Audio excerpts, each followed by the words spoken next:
देखो भाई, हमारे धर्म में किसी एक इंसान ने जानवर को भी तकलीफ देना मना है। एक चींटी को भी, कुत्ते को भी, बिल्ली को अगर तकलीफ होता है वो काम नहीं करना है। उसके वजह से आदमी स्वर्ग में जाएगा।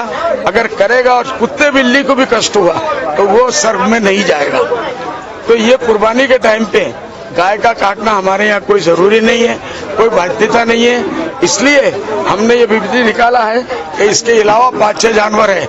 जब हमारे इस मुल्क के लोग, अक्सर भाई लोग सनातन धर्म के और हिंदू मजहब के हैं और वो गाय को अपनी माता मानते हैं, पूजा करते हैं, तो हमको क्या जरूरी है कि हम उसी को काटें? बिल्कुल ना काटें। सख्ती से हम मना कर रहे हैं, मुसलमानों से अपील कर रहे हैं कि गाय को आप लोग बिल्कुल न कष्ट दें, आप दूसरे जानवर काटिए। अल्लाह आपकी कुर्बानी कबूल करने वाला है। किसी को जी नहीं। आज 2 साल पहले हमारे दारुल उलूम, जो पूरी दुनिया का सबसे बड़ा इस्लामिक यूनिवर्सिटी भारत में 1.5 साल से, उसने 2 साल पहले पब्लिक से अपील किया है और हमने उसी को रिपीट किया है कि गाय का कुर्बानी न करें।